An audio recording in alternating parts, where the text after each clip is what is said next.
Hello friends and my dear student, welcome to my channel. आज हम आपको करा रहे हैं प्रश्नावली 3.5।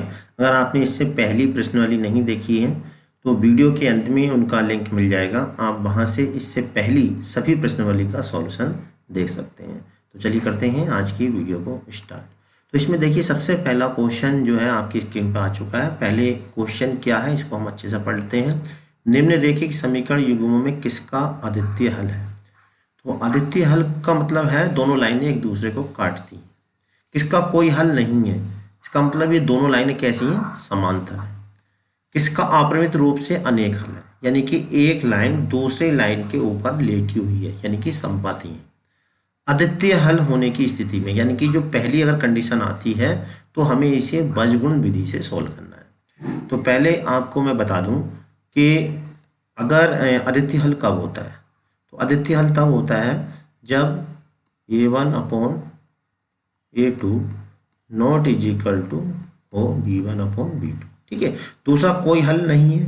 तो कोई हल नहीं है तब होता है जब a1/a2 बराबर हो b1/b2 लेकिन not is equal to c1/c2। ये समांतरी कंडीशन। ठीक है, समांतर होता है तो कोई हल नहीं होता। तीसरी है अपरिमित रूप से अनेक हल। अब देखिए असंख्य हल तब होते हैं a1/a2 बराबर हो b1/b2 और बराबर हो c1/c2। ये तीन कंडीशन है। तो ये संपाती की कंडीशन है या अपरिमित रूप से अनेक हल की कंडीशन है। ठीक है, अगर पहली वाली कंडीशन है तो हमें बीजगुण विधि से सोल्व करना है, अगर सेकंड और थर्ड वाली है तो उसे हम छोड़ देना है। तो इसकी मैं आपको एक चित्र के माध्यम से बता देता हूँ। तो देखिए ये जो सबसे पहली वाली कंडीशन है, कौन सी वाली? ये वाली किसकी है? यूनिक सॉल्यूशन की, अद्वितीय हल की। ठीक है, तो इसमें ये कंडीशन हो गई, ये इक्वेशन होंगी। दूसरी का जो कंडीशन है ये वाली है, समांतर है, तो इसकी कंडीशन ये है। इसका मतलब इसमें क्या कोई हल नहीं है।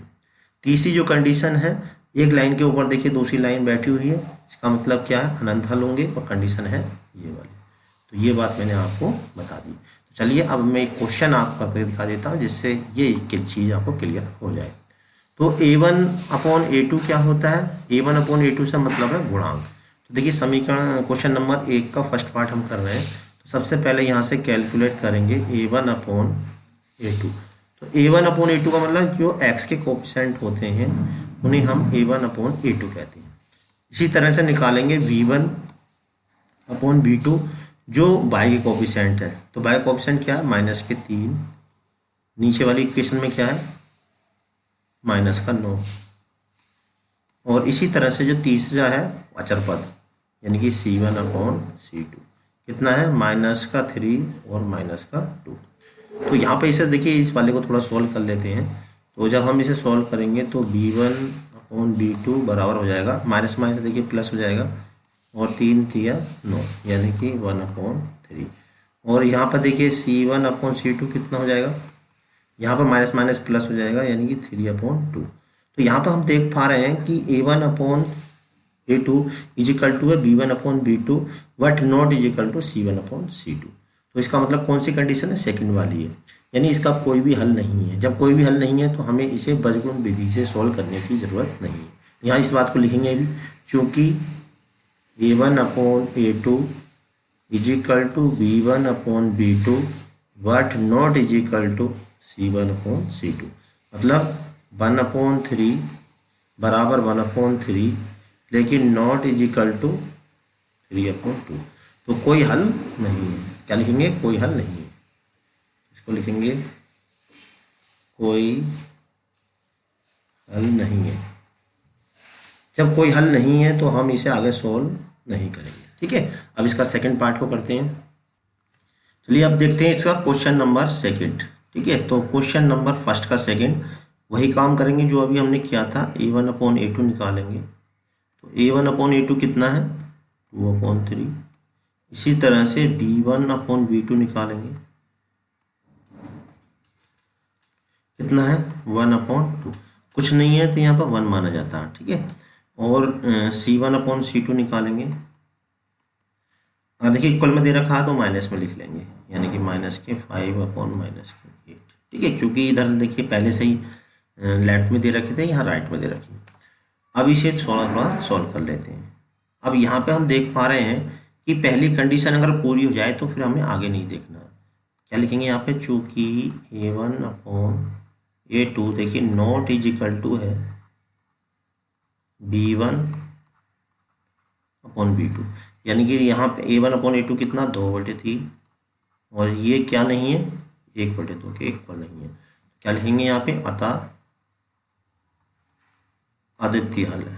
ठीक है, इस चीज को हम लिखेंगे, क्या है, अद्वितीय हल है।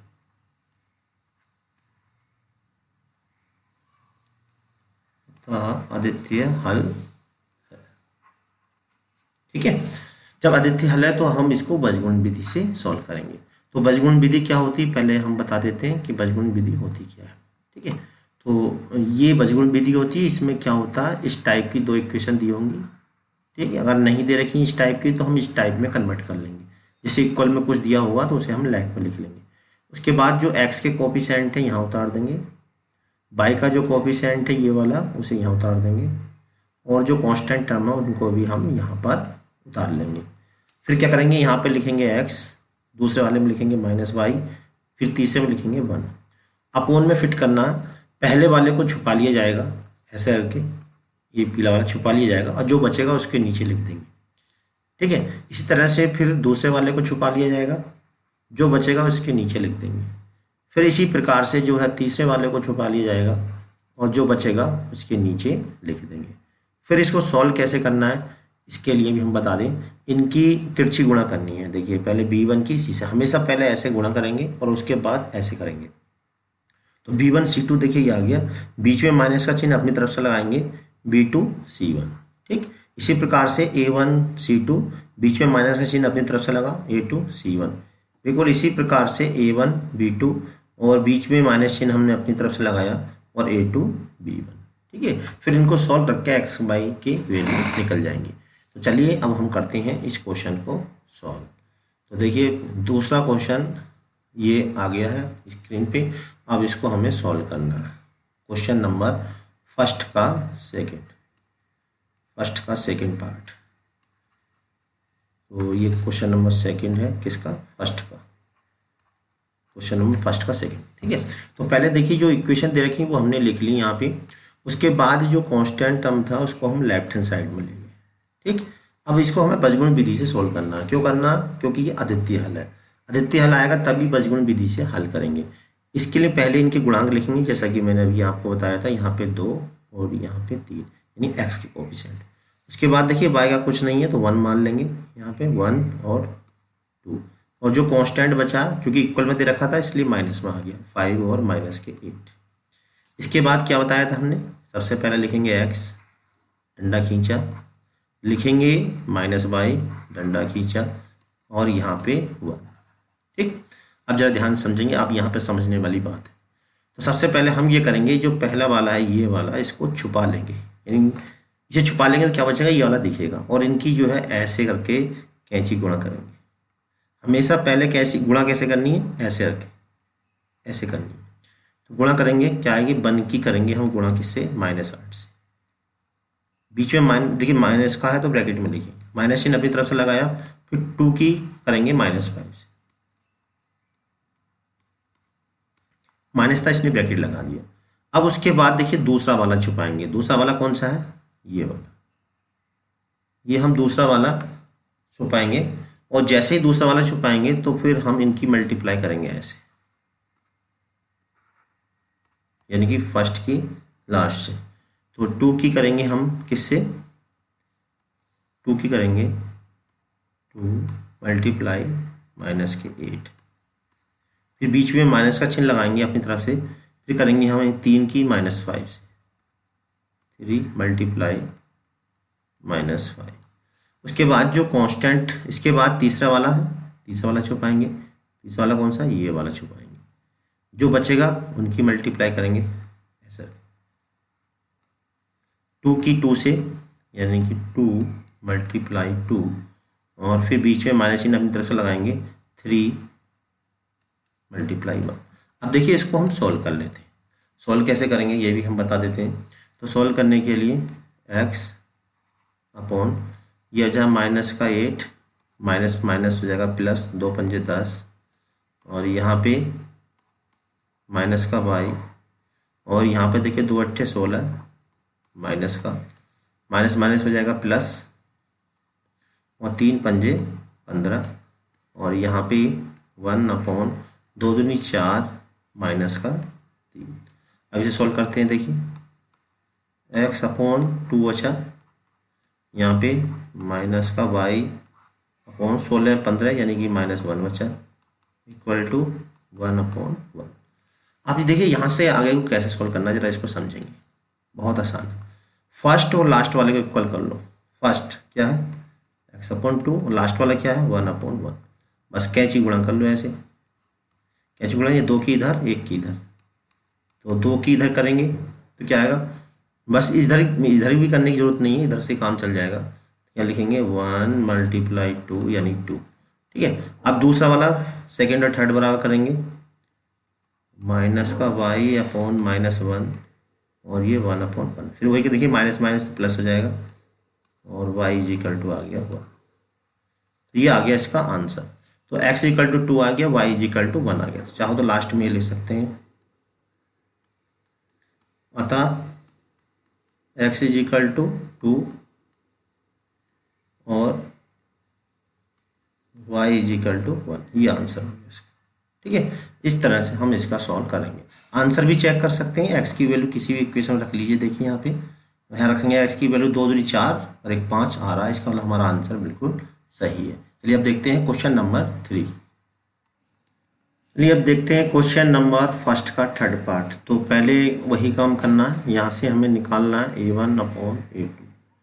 तो a1 अपॉन a2 कितना है, x का कोफिशिएंट यानी 3 अपॉन 6। ठीक है, इसे, और b1 अपॉन b2 कितना है, b1 अपॉन b2 है y का कोफिशिएंट यानी कि माइनस का 5 अपॉन माइनस का 10।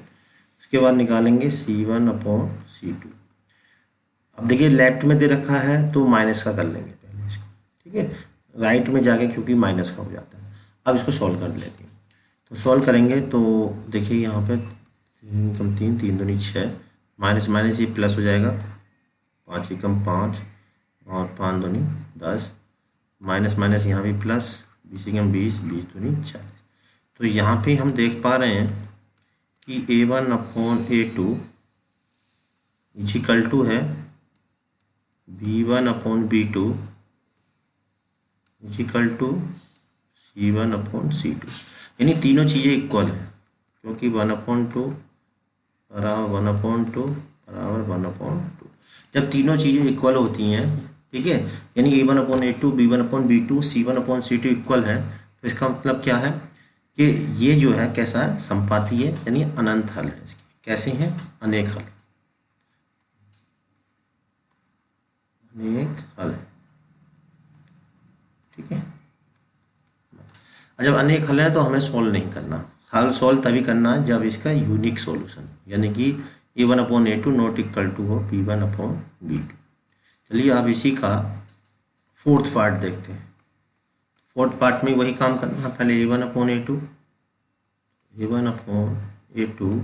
इज इक्वल टू है 1 upon 3 b1 upon b2 is equal to minus के 3 अपॉन माइनस के 3, माइनस माइनस प्लस 3 से 3 कट जाएगा।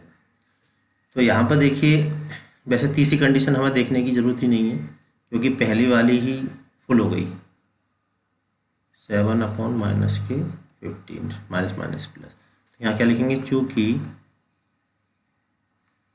a1 upon a2 not is equal to b1 upon b2। क्यों, देखिए a1 अपॉन a2 कितना 1 upon 3 है, b1 upon b2 कितना है 1 है।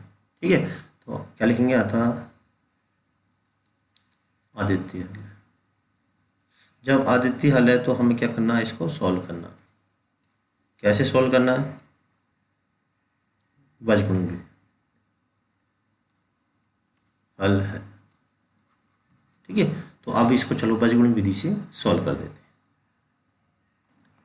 तो देखिए अब इन समीकरणों का हम बीजगणित विधि से सॉल्व करेंगे। तो तो यहाँ पे हमने इनके जो कोफिशिएंट है वो देखिए लिख दें। यहाँ पे पहला कोफिशिएंट ये आ गया 1 3, पहला लिख गया। दूसरा -3 और -3 आ गया। तीसरा -7 और -15। बीजगणित विधि से कैसे सॉल्व करते हैं ये मैंने आपको सिखा दिया, एक बार फिर बता देता हूँ। पहले यहाँ पर लिखेंगे x, उसके बाद दूसरे वाले में लिखेंगे -y और फिर लिखेंगे यहाँ पे 1। ठीक है। अब पहली वाली एंट्री पूरी करने के लिए क्या करेंगे, हम पहले वाले को छुपा लेंगे। पहले वाला कौन सा वाला, ये वाला। ठीक है, इसे छुपाएंगे और इनकी कैंची गुणा करेंगे, दूसरे वालों की जो बचे हैं उनकी कैंची गुणा, ऐसे। ठीक है, पहले हमेशा ऊपर वाले से नीचे वाली करेंगे, इस बात का ध्यान रखेंगे। तो क्या करना, -3 की गुणा करनी है किससे, -15 से। अगर माइनस का होता है तो ब्रैकेट लगा लो तो ज़्यादा बढ़िया है। ठीक है, अब क्या करनी है हमें, -3 की -7 से, -3 की मल्टीप्लाई करनी -7 से। ठीक है, अब बिल्कुल ऐसे ही दूसरा वाला छुपा लेते हैं। दूसरा वाला कौन सा है, दूसरा वाला है ये वाला। जब ये छुपाएंगे तो फर्स्ट और लास्ट वाले की कैंची गुणा करेंगे, जो छुपा लेंगे उसे छोड़ देंगे। तो फर्स्ट वाले की कैंची गुणा करेंगे, कितना आएगा, 1 की करेंगे 15 से, यानी कि 1 मल्टीप्लाई -15, माइनस चिन्ह अपनी तरफ से लगाएंगे। फिर यहाँ पे फिर आएगा -3, ये 1 मल्टीप्लाई -15, 3 मल्टीप्लाई -7। ठीक, उसके बाद जो तीसरा वाला है, अब इसे छुपाएंगे तीसरे वाले को। तीसरा वाला कौन सा, ये वाला, इसको छुपाएंगे और इनकी मल्टीप्लाई करेंगे, कैंची गुणा, ऐसे। तो 1 की 3 से करेंगे, 1 मल्टीप्लाई -3, बीच में माइनस चिन्ह अपनी तरफ से, माइनस वाले को ब्रैकेट में लिख लो ज़्यादा बढ़िया रहेगा, और 3 मल्टीप्लाई -3। ठीक है, अब इसको सॉल्व कर लेते हैं। तो सॉल्व कैसे करेंगे, जैसा कि हमने पहले भी सॉल्व किया था। तो x अपॉन, तो यहाँ कितना हो जाएगा, देखिए 15 × 45, माइनस हो जाएगा +45, और ये 3 × 7 = 21, माइनस प्लस हो जाएगा, और ये वाला माइनस ऐसे रहेगा। सेकंड वाला देखते हैं, माइनस की 1 की माइनस के 15, और ये 3 × 7 = 21, माइनस हो जाएगा प्लस, और ये थर्ड वन माइनस के 3 आएगा, यहाँ पे माइनस प्लस हो जाएगा, और 3 × 9। इसे और सॉल्व करते हैं। x अपॉन 45, 7 × 45 में से 21 घटाएंगे, आएगा 24 प्लस का, और यहाँ पर माइनस के 22, ये बचेगा 6 प्लस का, और यहाँ पर बचेगा 6 में से 3, 9 में से 3 गए 6। अब देखिए फर्स्ट और लास्ट वाला इक्वल कर लेते हैं, जैसा कि पहले भी किया था हमने। और कौन सा, सेकंड और लास्ट वाला, -y/6 = 1/6। अब इनको सॉल्व कर लेते हैं। सॉल्व करेंगे तो देखिए फर्स्ट पहले वाला सॉल्व करेंगे x, तो ये 24 इधर गुणा में पहुंच जाएगा, 1/, कितना 24, और ये अपॉन में है 6, 6 × 4 24, x = आ गया, एक आंसर ये रहा। इसी तरह से अब जो है सेकंड और लास्ट, यानी कि 6 = 1/6। अब ये माइनस का y यहाँ ऐसे रहेगा, 6/6 हो जाएगा, 6 इधर पहुँच जाएगा, 6 से 6 कैंसिल हो गया, y बराबर आ जाएगा माइनस इधर ले जाएंगे, ये कटने के बाद एक बचता है, x = 4 और y = आ गया -1। ठीक है, अब इसको हम लिख लेते हैं, अतः एक साथ लिखेंगे, x = 4 और y = -1, ये इसका आंसर। ठीक, तो इस प्रकार से क्वेश्चन पहले के चारों पार्ट हमने करा दिए। अब चलिए देखते हैं क्वेश्चन नंबर 2। क्वेश्चन नंबर 2 का फर्स्ट पार्ट, ए और बी के किन मानों के लिए निम्नलिखित रैखिक समीकरण युग्म अपरिमित रूप से अनेक हल है। तो अपरिमित रूप से अनेक हल की कंडीशन होती है, क्या होती है अनेक हल की, देखिए एक हल की होती है a1/a2, और अपरिमित रूप से अनेक हल की कंडीशन होती है a1/a2 बराबर B1/B2 बराबर C1/C2, ये कंडीशन है। ठीक है, क्या देखा इसमें, समीकरण युग्म में अपरिमित रूप से अनेक हल है, यानी इसका यूज करके हमें क्या निकालना है, ए और बी के मान निकालने। तो पहले हम यहाँ से A1/A2 निकालेंगे। तो A1/A2 कितना होगा, A1/A2 ग्रीन से करता हूँ, A1/A2 कितना है, x का कोफिशिएंट यानी 2/A-B। ठीक है, उसके बाद निकालेंगे B1/B2। तो B1/B2 कितना है, y का कोफिशिएंट यानी कि 3/A+B। इसके बाद निकालेंगे C1/C2 यानी कि अचर पद, लेफ्ट में दे रखा है तो राइट में लाने के लिए माइनस लगा दिया। देखिए ऐसे यहाँ भी माइनस लग जाएगा ऐसे करके, तो माइनस हम बाहर ही लगा लेंगे, पूरे अंदर न लगा के बाहर लगा दिया। ठीक है, अब क्या करना है, ये दिया हमें कि क्या है, अपरिमित रूप से अनेक, चूँकि ये लिखेंगे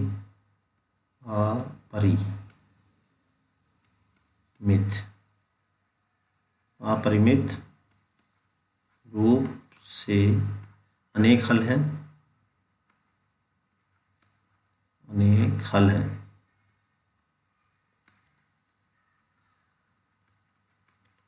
तो क्या कंडीशन होती है अपरिमित रूप से अनेक हल की, वो कंडीशन मैंने ऊपर लिखी थी, A1/A2 बराबर B1/B2 बराबर C1/C2।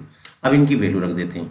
A1/A2 की वैल्यू है 2/A-B।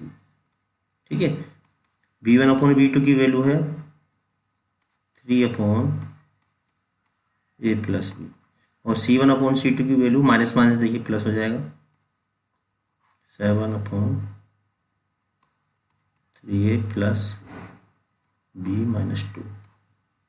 ठीक है, ये माइनस माइनस क्या हो जाएगा, प्लस हो जाएगा।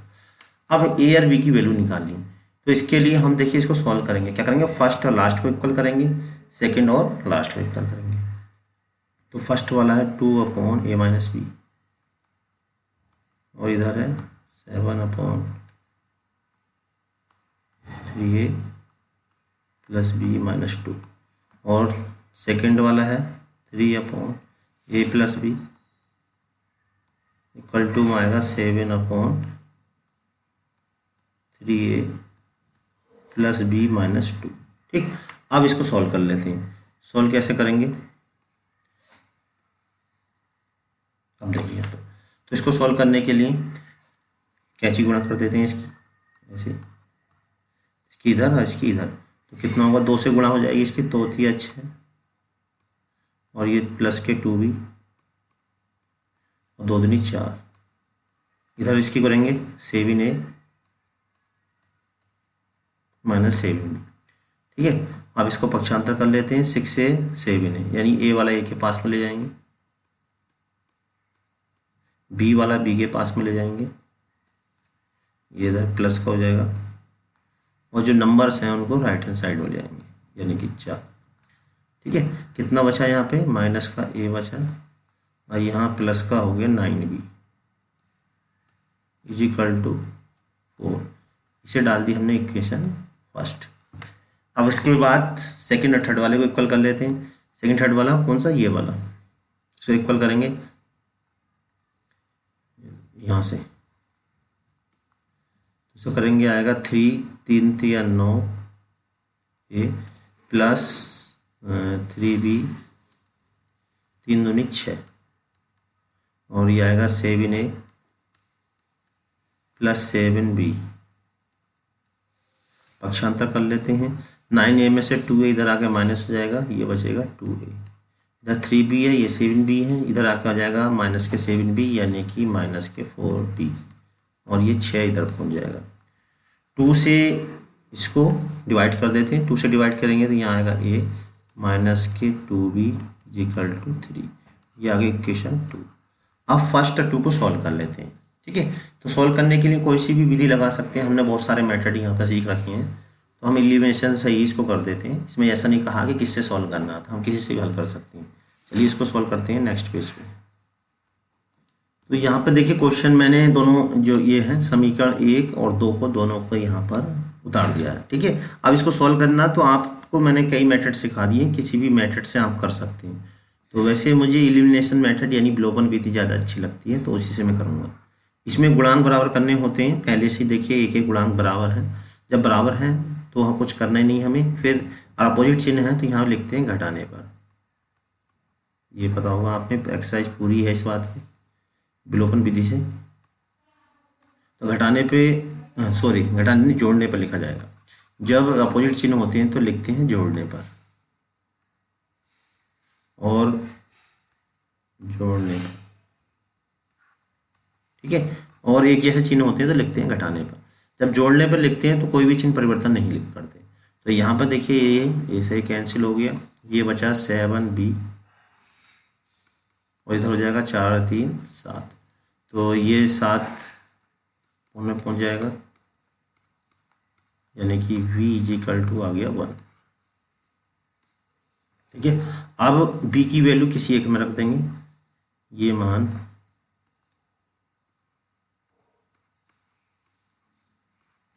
समीकरण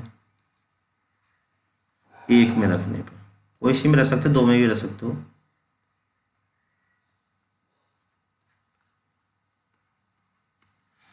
वो क्या है, माइनस का a प्लस, पहले मैं उतार देता हूँ पूरी, ये देखिए, और माइनस का a यहाँ ऐसे रहेगा, और b की जगह हमने कितना निकाला था 1, ये रख दिया। अब इसको सॉल्व करेंगे, 9 हो जाएगा, इधर आके जो क्या हो जाएगा ये प्लस का 9, लेफ्ट में ले जाएंगे इसको, लेफ्ट में ले जाएंगे 4 माइनस का 9, तो माइनस का a बराबर बचा माइनस का 5 सॉरी, तो माइनस का 5 यानी माइनस माइनस कट जाएगा, तो a बराबर आ जाएगा 5। ठीक है, तो लास्ट में लिख देंगे अतः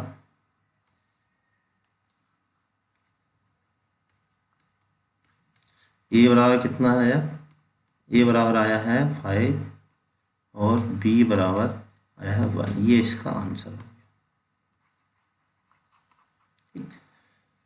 ये क्वेश्चन नंबर 2 का फर्स्ट पार्ट। अब देखेंगे क्वेश्चन नंबर 2 का सेकंड पार्ट। क्वेश्चन नंबर 2 का सेकंड पार्ट स्क्रीन पे आ चुका है। अब इसको देखिए क्या करना है, इसमें पहले क्वेश्चन समझते हैं। के किस मान के लिए निम्नलिखित समीकरण युग्म कोई हल नहीं है। तो कोई हल नहीं है, इसकी कंडीशन क्या होती है, पहले हमें ये मालूम होना चाहिए।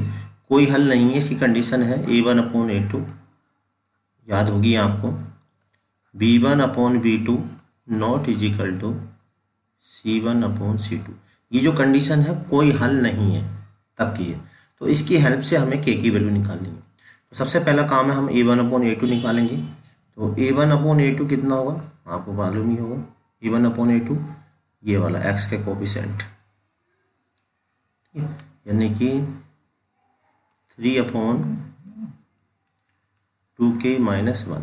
बिल्कुल ऐसे ही निकालेंगे हम b1/b2, b1/b2 y का गुणांक, यानी y कुछ नहीं है तो यहाँ 1 माना जाएगा, और यहाँ y का गुणांक है k - 1, और c1/c2 ये कितना है। तो ये लेफ्ट में दे रखा है तो माइनस हम कर लेते हैं, ये बात आपको पता होगी, कई बार आ चुकी है। ठीक है, अब देखिए 2k + 1, इसको ठीक से कर देता हूँ, माइनस माइनस हो जाएगा प्लस। ठीक, अब यहाँ लिखेंगे दिया है या गिवन डेट, गिवन डेट का मतलब दिया है, क्या दे रखा है, कोई हल नहीं है, कोई हल नहीं, कोई हल नहीं है, कोई हल नहीं है, तब कंडीशन क्या है, ये a1/a2 बराबर b1/b2 नॉट = c1/c2। अब इसमें हम जो है वैल्यू रखेंगे। a1/a2 की जो वैल्यू है वो कितनी है, 3/2k - 1, और b1/b2 की वैल्यू कितनी है, 1 अपॉन के माइनस 1। तीसरा not is equal to C1 upon C2 1 upon 2k plus 1। अब देखिए हमें करना क्या है, इसमें k की वैल्यू निकालनी है, तो हम कोई सा भी किसी के भी इक्वल इसमें रख सकते हैं। तो हम पहला दूसरा करेंगे इक्वल, जिससे k की वैल्यू निकल जाए, कि हमसे k की वैल्यू पूछी है 1 अपॉन के माइनस। अब देखिए हम तिरछी गुणा कर लेंगे, इसकी यहाँ कर देते हैं कैंची गुणा ये वाली, तो 3 इंटू के माइनस 1, इधर 1 इंटू आएगा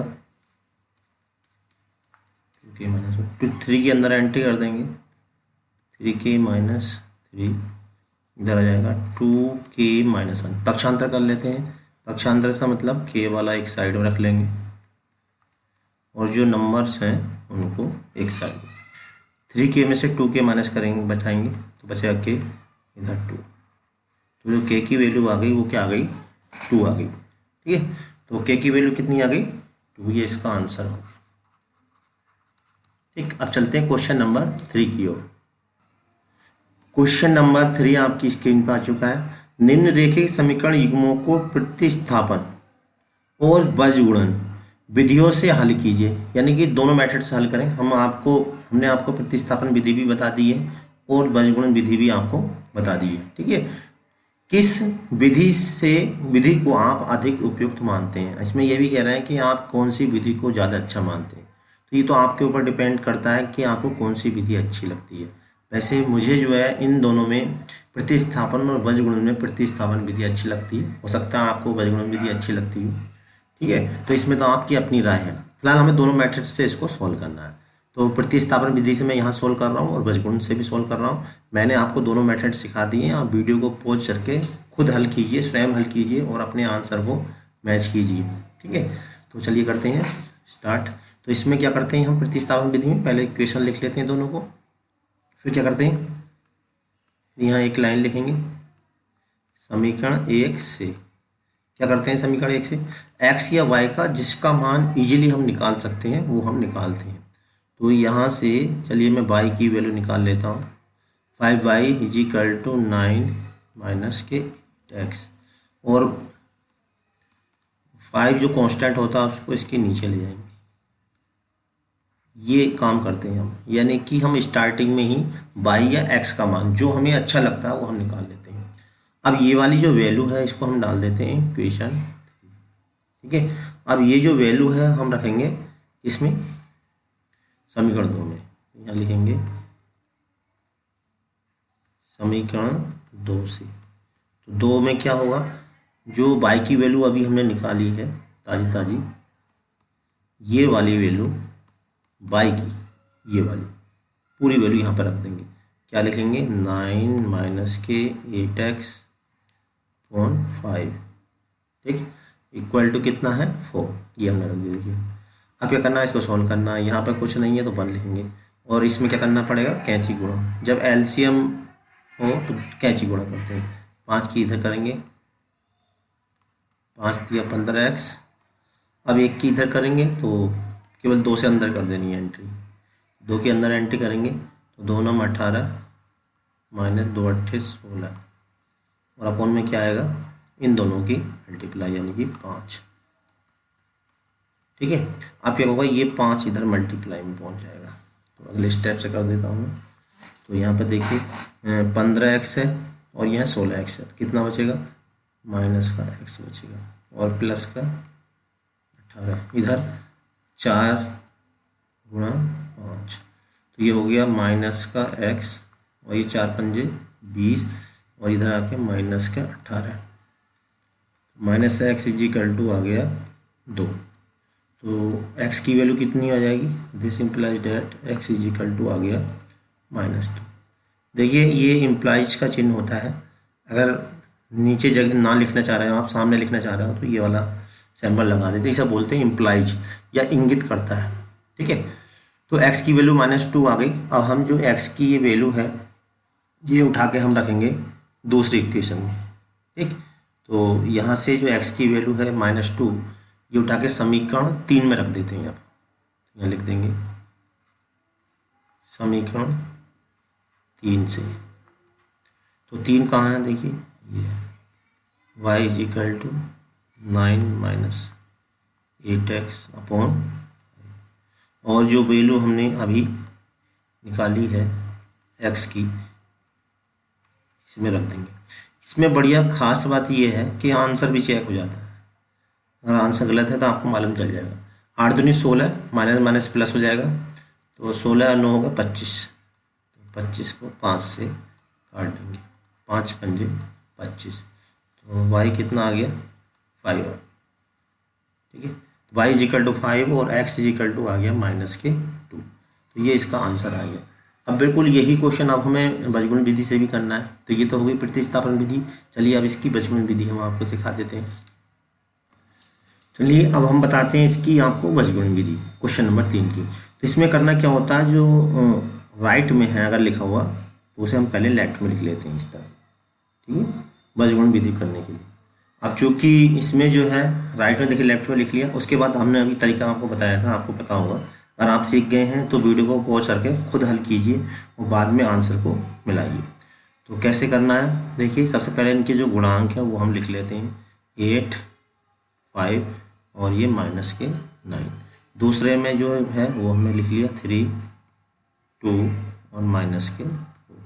ठीक, इसके बाद क्या करते हैं हम, यहाँ x लिखेंगे, थोड़ा लंबा कर देते हैं, और यहाँ लिखेंगे -y और इसके बाद यहाँ लिखेंगे 1। ठीक है, अब इनके स्थान, खाली स्थान हमें भरने हैं। कैसे भरेंगे, इसके लिए हमने बताया था सबसे पहले हम पहले वाले को इन्हें छुपा लेंगे जो मैंने राउंड कर दिया, और जो बचा उनकी कैंची गुणा ऐसा के। तो कैंची गुणा कैसे, 5 गुणा -4। ठीक है, अगर माइनस में है तो ब्रैकेट लगा दें, माइनस चिन्ह अपनी तरफ से लगाएंगे, फिर 2 गुणा -9। इसी तरह से दूसरा वाला छुपा लेंगे। अब दूसरा वाला कौन सा है, ये वाला। ठीक है, अब जो बचा कौन सा वाला बचा, फर्स्ट और लास्ट ऐसे। तो इसमें हम क्या क्रॉस मल्टीप्लाई लगाएंगे फर्स्ट और लास्ट में, जो छुपा लेंगे उसे छोड़ते चले जाएंगे। तो 8 की देखिए कैसे करेंगे हम, 4 से, यानी कि ये आएगा 8 मल्टीप्लाई -4, माइनस चिन्ह अपनी तरफ से लगाया, 3 मल्टीप्लाई -9। समझ में आ रही होगी बात। अब उसके बाद जो कांस्टेंट टर्म है, उसके बाद फिर तीसरा वाला। तो तीसरा वाला हमारा कौन सा है, ये वाला, इसको हम छुपाएंगे तीसरे वाले को, और जो बचा फर्स्ट और सेकंड, इसमें हम क्रॉस मल्टीप्लिकेशन करेंगे। देखिए 8 की 2 से, 8 मल्टीप्लाई 2, माइनस चिन्ह लगाएंगे, और फिर 3 की 5 से, 3 मल्टीप्लाई 5। हमेशा पहले ऐसे करते हैं, इसका ध्यान रखें, ऐसे करेंगे मल्टीप्लाई, फिर ऐसे करेंगे। तो इस बात का आप ध्यान रखें। ठीक है, तो अब इसे सॉल्व कर लेते हैं। देखिए हम इसको सॉल्व करेंगे, कितना आएगा, x अपॉन 5 चौक 20, 2 9 18, प्लस का हो जाए 18 हो जाएगा, और ऐसे ही से देखिए माइनस का y, 4 8 32 माइनस का, और 3 9 27 माइनस माइनस प्लस हो जाएगा। यहाँ भी सॉल्व करेंगे, 8 दूनी 16 माइनस के 3 पंजे 15। तो x इज इक्वल टू आ गया -2, और y इज इक्वल टू 32 में से 7 गए -5, और ये बचा 1। यहाँ पर देखिए माइनस ऊपर है माइनस नीचे है, तो दोनों को प्लस कर सकते हैं। अब वही काम करेंगे जो हम करते हुए आ रहे हैं। क्या करेंगे, फर्स्ट और लास्ट लेंगे। तो फर्स्ट क्या है, x/2, लास्ट क्या है 1/1, और second last 5y/5 is equal to 1/1। ठीक है, तो यहाँ से 2 को इधर ले जाएंगे, x, ये -2 था, ये ध्यान रखें गड़बड़ ना करें। तो मैं इसको थोड़ा सा सही से लिख देता हूँ, -2। शायद पहले भी आंसर -2 ही आया था। अब देखिए यहाँ से 5 इधर चला जाएगा, तो y इज इक्वल टू हो जाएगा 5। तो दोनों से आंसर बिल्कुल सेम आ रहा है। आपको जो मेथड अच्छा लगता है वो उसे आप कह सकते हैं कि ये अच्छा लग रहा है। तो मुझे तो प्रतिस्थापन ठीक लगता है, हो सकता है आपको जो है बीजगणित में ज़्यादा अच्छा लगता हो, आप से लिखिए। अब देखिए इसके बाद मैं समझता हूँ अब आपको प्रतिस्थापन और बीजगुणन विधि दोनों ही अच्छे से समझ में आ गई होगी, और विलोपन विधि भी। ठीक है, तो अब जो अगली क्वेश्चन है इसमें वो इबारती प्रश्न है। देखिए यहाँ पे तो मैं करूँगा इन सभी इबारती प्रश्न के आपको जो है इक्वेशन बना बना के दूंगा। ठीक है, और उसको आप स्वयं सोल्व करेंगे। ठीक, मैं हल दूंगा, इसका सोल्व करके दूंगा, लेकिन मैं सोल्व करके नहीं दिखाऊंगा, क्योंकि इबारती प्रश्न बस समीकरण कैसे बनानी वो मैं बता दूंगा आपको, और उसके बाद इसका जो सोल्व है आप खुद करना वीडियो पॉज करके, और उसके बाद आपको आंसर मिलाना कि आपका आंसर और जो मैं कर रहा हूँ उसका आंसर एक ही है या अलग अलग है। तो सबसे पहला क्वेश्चन स्क्रीन पर आ गया है, इसको अच्छे से पढ़ेंगे। तो देखिए क्वेश्चन है, निम्न समस्या में रेखिक समीकरण युग्म बनाइए। यानी कि जैसा कि अभी हमने समीकरणों को हल किया है, पहले हमें उस टाइप की समीकरण को बनाना है। ठीक है, पहले हमें बनी हुई दे रखी थी, पहले से समीकरण आपके बनानी है, उनके हल यदि उनका अस्तित्व हो, अस्तित्व होगा मतलब जब यूनिक सॉल्यूशन है तभी आपको सॉल्व करना है, यानी a1/a2 not equal to b1/b2। ठीक है, तो ही हल करना, अगर ऐसा नहीं है तो छोड़ देना। किसी बीजगणितीय विधि से मैंने आपको 4 विधि सिखा दी है, ग्राफ विधि, प्रतिस्थापन विधि, विलोपन विधि, बीजगुणन विधि। इन चारों में से जो भी आपको आसान लगती है उससे आपको इसको हल करना। ठीक है, इसमें ये नहीं कहा कि किससे हल करना। ठीक, तो पहले इक्वेशन बनाते हैं। देखिए, एक छात्रावास के मासिक व्यय का एक भाग नियत है। एक छात्रावास है, यानी कि आप इसमें देखिए जब भी आप इबारती प्रश्न करें तो अपने आप को उस क्वेश्चन में इन्वॉल्व कर दें, यानी कि अपने आप को मान के चलें कि आप एक स्टूडेंट है और एक छात्रावास में आपका जो मासिक व्यय एक भाग नियत है। कहने का मतलब ये, जैसे ही आपने छात्रावास में एंट्री की, आप खाना खाएं या ना खाएं, ठीक है, खाएं या ना खाएं, पहले दिन एंट्री करते ही इतने पैसे तो आपको देने ही पड़ेंगे। तो वो नियत भाग जो है वो हम थोड़ी देर के लिए मान लेते हैं एक्स, यानी एक्स तो रुपए तो आपको देने ही है छात्रावास में एंट्री करते ही। ठीक, उसके बाद अगर 10 दिन खाएंगे तो उसका चार्ज अलग देना पड़ेगा। तो शेष इस बात पर निर्भर करता है कि छात्र ने कितने दिन भोजन किया। ठीक है, तो शेष किस बात पर निर्भर करता है कि छात्र ने कितने दिन भोजन लिया। अब मान लीजिए एक दिन का जो चार्ज है वो क्या है, 22 रुपये है। ठीक है, क्या मान लिया हमने कि एक दिन नियत मासिक व्यय का एक नियत भाग तो एक्स मान लिया, और एक दिन के जो पैसे लिया एक्स तो लेंगे वो, और एक दिन के जो पैसे हैं वो कितने मान लिया हमने, 22 रुपये ले लिए। ठीक है, अब क्या करना है, एक विद्यार्थी ए को 20 दिन भोजन करता है और 1000 रुपये छात्रावास को व्यय के लिए अदा करने पड़ते हैं। अब देखिए जरा ध्यान समझेंगे, 20 दिन भोजन करता है यानी कि एक्स रुपये तो उसे देने पड़ेंगे, चाहे वो एक दिन खाए या कितने दिन खाए, एक्स तो देने हैं, प्लस एक दिन का कितने रुपए माने हमने, 22 रुपये माने, और कितने दिन तक खाया उसने, 20 दिन। भाई एक दिन में 22 रुपये है तो 20 दिन में ज़्यादा होंगे, ज़्यादा के लिए क्या करेंगे, गुणा, यानी कि 20/22, और ये टोटल जो है वो कितने दिए उसने, 1000 रुपये दिए। तो ये एक इक्वेशन बन गई। ठीक है, अब दूसरी इक्वेशन देखिए, जबकि एक विद्यार्थी बी, एक कोई तुम्हारा फ्रेंड होगा ये, वो 26 दिन भोजन करता है। ठीक है, तो भाई दूसरा वाला जो एक्स तो वो भी देगा। ठीक, लेकिन उसने 26 दिन किया, हो सकता है आप जल्दी आ गए घर, वो कुछ दिन बाद आया, उसने किया 26 दिन किया, तो एक दिन का 22 रुपये है तो 26 दिन का 26/22 हो जाएगा, तो उसे ज़्यादा देने पड़ेंगे पैसे। कितने देने पड़े उसे, 1180 रुपये। ठीक, अब देखिए दो इक्वेशन ये बन चुकी, आप इनको विलोपन प्रतिस्थापन जो भी आपको अच्छी विधि लगती है उससे आप सोल्व करिएगा। ठीक है, तो वीडियो को करके आप इसको स्वयं सोल्व करें, मैं भी इसका सॉल्यूशन आपको दे देता हूँ अगले पेज पे, आप वीडियो को पॉज करें और इसको स्वयं सोल्व करें और आंसर को मिलाएं। तो इसका सॉल्यूशन भी मैं आप अगले पेज पे कर देता हूँ। देखिए लैंग्वेज के हिसाब से मैंने ये इक्वेशन लिख दी है, नियत व्यय हमने एक्स मान लिया था, प्रतिदिन भोजन का मूल्य वाई, तो इक्वेशन 1 और 2 ये बन गई। मुझे विलोपन विधि ज़्यादा अच्छी लगती है इसलिए मैंने इसको विलोपन विधि से हल किया, हो सकता है आपने किसी और विधि से किया हो, लेकिन आंसर एक ही आना चाहिए।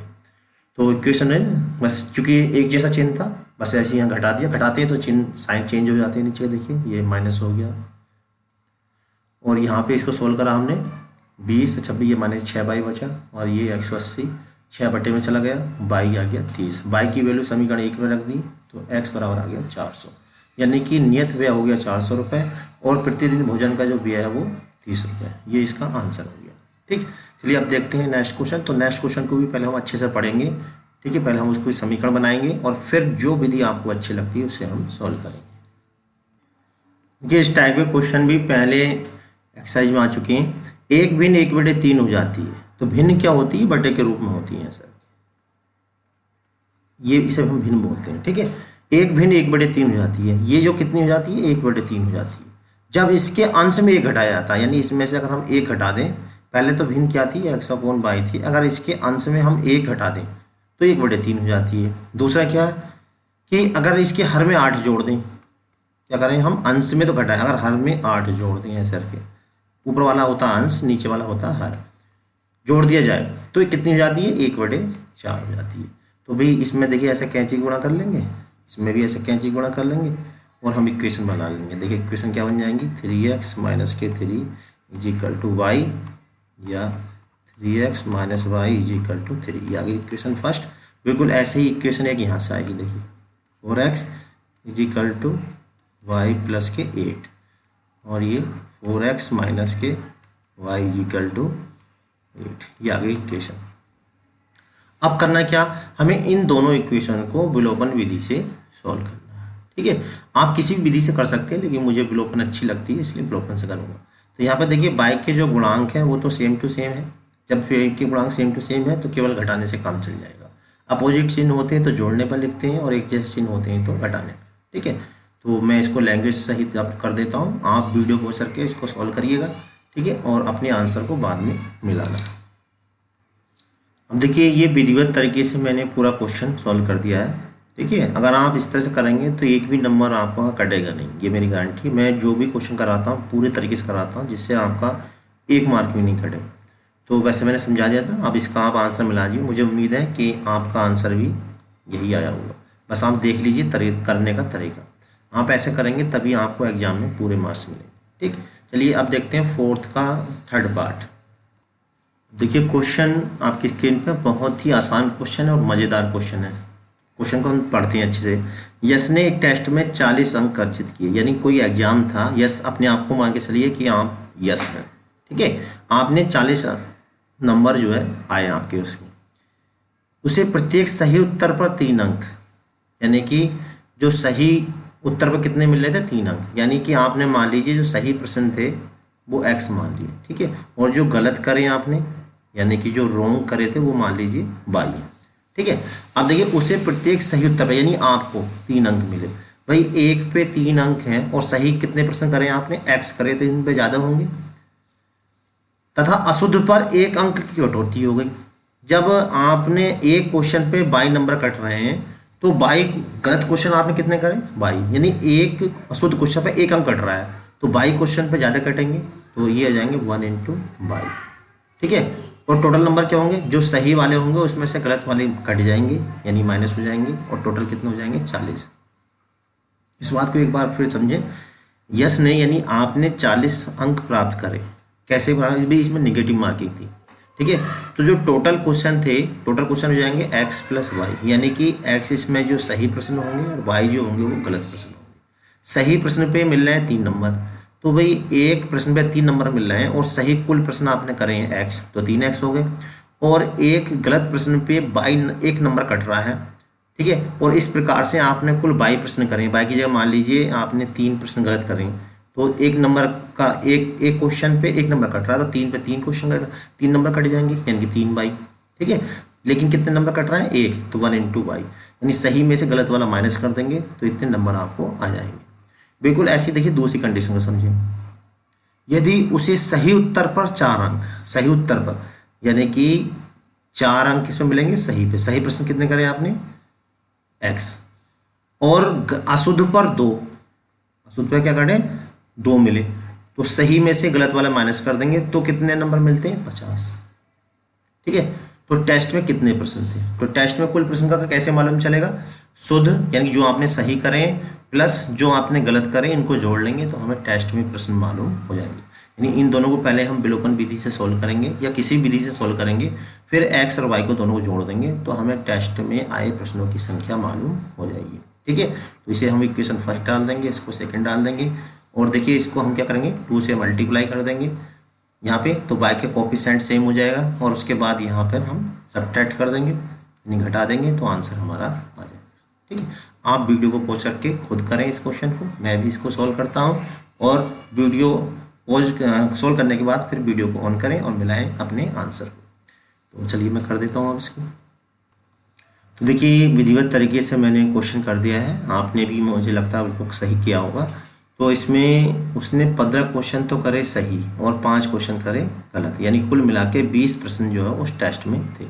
ठीक है, तो सही उत्तरों की संख्या x और जो गलत प्रश्न है उनकी संख्या हमने y मान ली, तो अब कुल प्रश्न हो जाएंगे x प्लस वाई। तो प्रथम शर्त में ये दे रखा था 3, इसने जो है 3 अंक x, ये 3 अंक जो होते हैं वो अशुद्ध पे थे और 1 नंबर केस पे था सही पे था। तो 3x minus Y is equal to 40 और 4x minus 2y is equal to 50। तो मैंने यहाँ पर विलोपन विधि से सोल्व किया, y के गुणांक बराबर कर लिए, इसके लिए 2 से गुणा कर दी हमने। ठीक है, और जब एक जैसे चिन्ह होते हैं तो लिखते हैं घटाने पर, जब घटाते हैं तो नीचे के साइन चेंज हो जाते हैं यानी बदल जाते हैं। तो x बराबर आ गया 15। ठीक है, x का मान उठा के समीकरण 1 में रख दिया, y बराबर आ गया 5। तो टेस्ट में कुल प्रश्न कितने हो गए x प्लस वाई, यानी सही प्रश्न प्लस गलत प्रश्न, यानी 20 प्रश्न जो है टेस्ट में हो गए। चलिए अब हम देखते हैं क्वेश्चन नंबर 4 का फोर्थ पार्ट। क्वेश्चन नंबर 4 का फोर्थ पार्ट आपकी स्क्रीन पे है, आप देखिए इसको कैसे सॉल्व करना, इसको पहले समझ लो। ठीक है, एक राजमार्ग 2 स्थान ए और बी, ठीक है, एक राजमार्ग पर 2 स्थान ए और बी 100 किलोमीटर दूरी पर है। एक कार ए से तथा दूसरी कार बी से एक ही समय चलना प्रारंभ करती है। देखिए एक स्थान ए है और दूसरा स्थान क्या है, बी। ठीक है, एक ए से चल रही है कार इधर की ओर और जो बी से चल रही है दूसरी, ऐसे इनके जो बीच की दूरी है वो कितनी है, 100 किलोमीटर बीच की दूरी। एक कार ए से तथा दूसरी कार बी से एक ही समय चलना प्रारंभ करती हैं। ये कारें भिन्न भिन्न चालों से, अब देखिए ए से जो चल रही है मान लीजिए उसकी जो चाल है वो x किलोमीटर प्रति घंटा है और जो बी से चल रही है उसकी जो चाल मान ली हमने y किलोमीटर प्रति घंटा चलना प्रारंभ करती है। ये कारें भिन्न भिन्न चालों से एक ही दिशा में चलती हैं और 5 घंटे पश्चात मिलती हैं। तो 5 घंटे पश्चात मिलती हैं, इसका मतलब बी जो कार होगी वो धीरे चल रही होगी, जो ए से चल रही होगी वो तेज चल रही होगी। तो 5 घंटे बाद मान लीजिए आके यहाँ पे मिले, ठीक है, यहाँ पे पॉइंट सी पे मिल गए। तो 5 घंटे में ए द्वारा चली गई दूरी निकाल लो पहले। 5 घंटे में ए द्वारा चली गई दूरी, फॉर्मूला होता है दूरी, चाल बराबर दूरी बटे समय, दूरी बराबर होता है चाल गुणा समय, होता है कि नहीं। तो दूरी हमें निकालनी है, दूरी जो है ये कितनी हो जाएगी, इसकी चाल है कितनी, इसकी x मान ली हमने चाल, और समय कितना है 5 घंटे यानी कि 5x। और दूसरी इसी तरह से जो b वाली है इसकी दूरी निकाल लेंगे। तो दूरी ये वाली यानी जो b से चल रही है कार उसकी दूरी, इसका फॉर्मूला भी है चाल गुणा समय। चाल इसकी कितनी है बाई, क्योंकि अलग अलग चाल है, समय दोनों को इतना ही लगा, यानी कि स्पीड से चली है, ये धीरे चल रही है और पीछे वाली जो आ रही है वो स्पीड से है यानी ज़्यादा तेज है, इसका भी 5 है। अब जरा ध्यान से देखेंगे, इसमें जो नोट करने वाली बात है, ये जो दूरी है बी द्वारा चली गई दूरी इतनी है, ठीक है, और ए द्वारा जो चली गई दूरी है यहाँ से यहाँ तक की है। तो ये जो 100 दे रखी है हमें ए और बी के बीच की है, यानी कि अगर हम ए द्वारा चली गई दूरी में से बी द्वारा चली गई दूरी माइनस कर दें तो किसके बराबर हो जाएगी, 100 के बराबर। तो हम ये कह सकते हैं कि 5x माइनस के 5y बराबर कितना हो जाएगा 100। इस तरह से एक इक्वेशन बन जाएगी। 5 से हम इसको भाग दे देंगे, x minus y is equal to 5 दूनी 10। लीजिए एक इक्वेशन तो बनेगी ऐसे। अब दूसरी बात देखिए, अब दोनों एक दूसरे की ओर आ रही हैं, जब दोनों एक दूसरे की ओर आ रही हैं तो जो 100 किलोमीटर दूरी है वो दोनों द्वारा चली गई दूरी के योग के बराबर होगी। तो ए द्वारा चली गई फिर दूरी निकाल लो, दोनों एक दूसरे की ओर चलती हैं तो कितने 1 घंटे बाद मिलती हैं, वे दोनों एक दूसरे की ओर चलती हैं तो 1 घंटे बाद मिलती हैं। देखिए यहाँ पे कुछ किताबों में छुटा हुआ है, ये लाइन आप यहाँ पे जोड़ लें, ये वाली जो वाइट वाली लिखी हुई है, ठीक है। तो दोनों जब एक दूसरे की ओर चलती हैं तो 1 घंटे बाद मिलती हैं। तो ए द्वारा चली गई दूरी 1 घंटे में कितनी जाएगी, चाल वही रहेगी x, और समय कितना 1 घंटा। बी द्वारा चली गई 1 घंटे में दूरी, चाल y, और समय कितना 1, और इन दोनों का जो टोटल होगा वो कितना होगा 100। यानी कि दूसरी जो इक्वेशन बनी हमारे पास x plus y is equal to 100। तो एक इक्वेशन ये है, दूसरी इक्वेशन 2, ये 1 और ये 2, इनको आपस में विलोपन विधि से सोल्व कर लेंगे, x बाई के मान निकाल लेंगे और आंसर हमारा आ जाएगा, ठीक है। चलिए मैं इसी को अब लैंग्वेज अच्छे से बना के लिख देता हूँ। क्वेश्चन नंबर 4 का फोर्थ पार्ट देखिए, लैंग्वेज के रूप में मैंने फिट कर दिया है, वैसे समझा दिया था मैंने। तो जब वो एक ही दिशा में चलते हैं तो पॉइंट सी पे मिलते हैं, तो इनके जो बीच की दूरी होगी वो के द्वारा चली गई दूरियों के अंतर के बराबर होगी। देखिए ये वाली बात मैंने लिख दी है, पहली कार द्वारा चली गई दूरी माइनस दूसरी कार द्वारा चली गई दूरी बराबर होगी 100। और दूरी बराबर का सूत्र होता है 4 गुणा समय, यानी 4x है, समय 5 है, तो ये समीकरण बन गई 1। ठीक है, इसी तरह से दूसरी शर्त में क्या, दोनों कारें एक दूसरे की ओर आ रही हैं, तो दोनों के द्वारा चली गई दूरियों का जो जोड़ होगा वो 100 के बराबर होगा। तो आप चूंकि समय 1 घंटा है दोनों के लिए, इसके लिए भी समय 1 घंटा है, यानी कि दूरी बराबर हो जाएगा 4 गुणा समय, समय 1 घंटा और जो 4 है x। तो ये 2 इक्वेशन आ गई फर्स्ट एंड सेकंड। अब हम इनको जो है विलोपन विधि द्वारा सॉल्व कर लेंगे, क्योंकि सबसे आसान विधि यही होती है। तो यहाँ पर देखिए हमने दोनों इक्वेशन ऊपर नीचे लिख दी है, विलोपन विधि द्वारा सॉल्व कर लिया। ये हम कई क्वेश्चन आपको करा चुके हैं, तो समझ में आपको आ ही रहा होगा।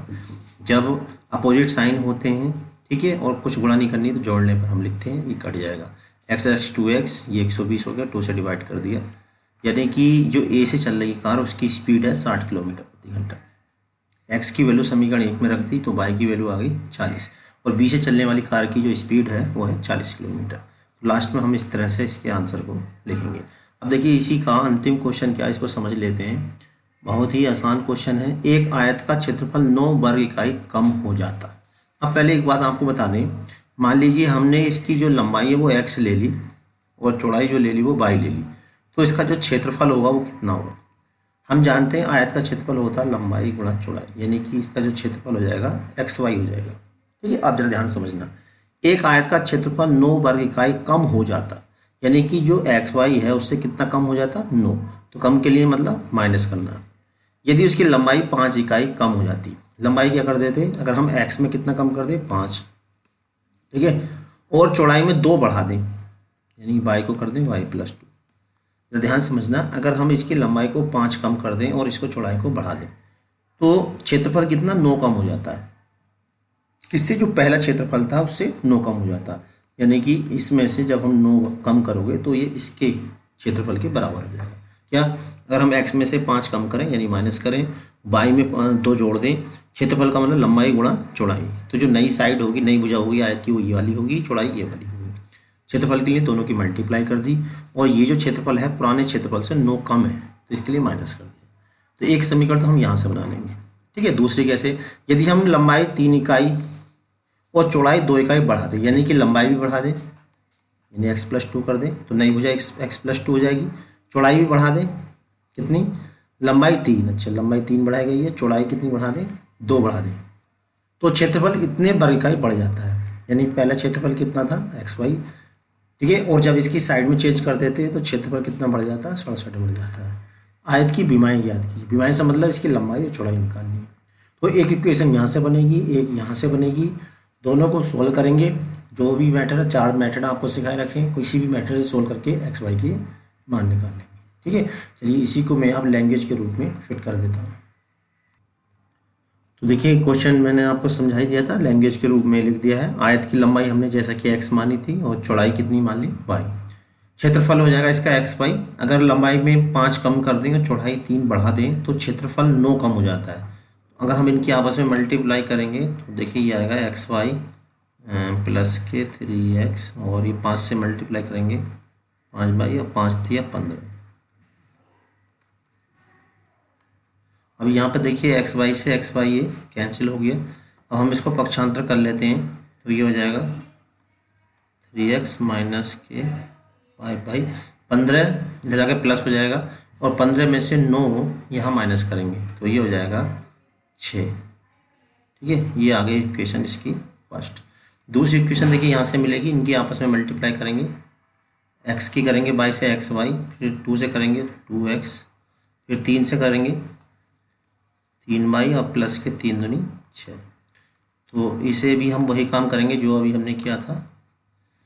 तो यहाँ पे क्या करा गया था, देखिए लंबाई 3 बढ़ा दी, चौड़ाई भी 3 बढ़ा दी, तो क्षेत्रफल 67 बढ़ जाता है, यानी xy में 67 जोड़ देंगे। तो यहाँ पर देखिए इसे सोल्व किया, तो मैं इसको यहाँ सोल्व कर देता हूँ। ये हो जाएगा 2x + 3y = 67 में से 6 माइनस कर देंगे तो ये हो जाएगा 61। ये आ गई क्वेश्चन 2। ठीक, तो अब आप वीडियो को पॉज करके इसको आगे सॉल्व करिए। ठीक है, कोई से भी मेथड से कर सकते हैं। यहाँ पे 4 मेथड मैंने सिखा रखे हैं, तो आपको जो मेथड अच्छा लगता है उससे कर सकते हैं। आप वीडियो को पॉज करके इसको सॉल्व करें और आंसर को मैच करें कि आपका आंसर वही आ रहा है या जो मेरा आ रहा है। तो मैं इसको सॉल्व करता हूँ, आप वीडियो पॉज करके सॉल्व करिएगा। तो यहाँ पर देखिए ये क्वेश्चन मैंने यहाँ पे सॉल्व कर दिया है।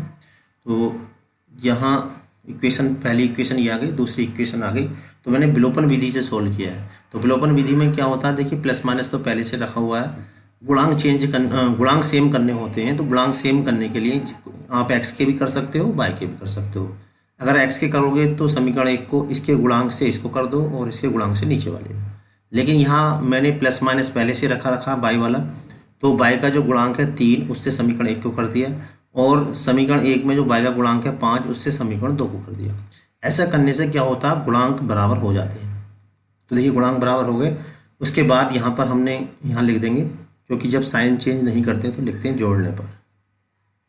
ठीक है, जोड़ने पर, तो जोड़ने पर ये कट जाएगा और ये एक्स बराबर आ जाएगा 17। समीकरण 1 में मान रख देंगे 17, तो वाई बराबर आ जाएगा 5। ठीक, तो अतः आयत की जो विमाएँ यानी लंबाई हो गई 17 मात्रक और चौड़ाई हो गई 5 मात्रक। तो इस प्रकार से देखिए प्रश्नावली 3.5 के सभी क्वेश्चन हमने फुल बेसिक कंसेप्ट के साथ बहुत ही इजी तरीके में आपको करा दिए। और मुझे उम्मीद है कि आपको हमारा द्वारा जो पढ़ाया गया मेथड ज़रूर समझ में आ रहा होगा। अगर आपको कोई भी इसके अंदर परेशानी आती है या कोई भी दिक्कत आ रही है तो हमें अपनी राय ज़रूर दें और क्या इम्प्रूव हम इसमें कर सकते हैं। यहाँ हम आपको एक बात और बताना चाहेंगे, हमने एक व्हाट्सएप ग्रुप बना रखा है। जो भी सॉल्यूशन हम यहाँ पर कराते हैं उस सभी सॉल्यूशन का PDF हम अपने व्हाट्सएप ग्रुप पे डाल देते हैं, जिससे जो भी स्टूडेंट इसके नोट्स बनाना चाहें तो उस ग्रुप से जुड़ के आप जो है अपने नोट्स बना सकते हैं। वीडियो से समझें और नोट्स बनाने के लिए PDF ले लें और उससे आराम से नोट्स बनाएं और अपनी तैयारी करते रहें। हमारा टारगेट है आपको 100 में से 100 नंबर दिलाना। आप हमारे साथ तैयारी करते रहिए तो आपको निश्चित रूप से 100 में से 100 नंबर आने से कोई नहीं रोक सकता। बस जैसे हम बताते जा रहे हैं इस तरह से आप तैयारी करते जाइए। तो इसका लिंक हमने डिस्क्रिप्शन बॉक्स में दे रखा है व्हाट्सएप ग्रुप का, आप उसे टच करके हमारे ग्रुप से जुड़ सकते हैं। अगली वीडियो तक के लिए आप हमारे चैनल बने रहें। तब तक के लिए जय हिंद, जय भारत।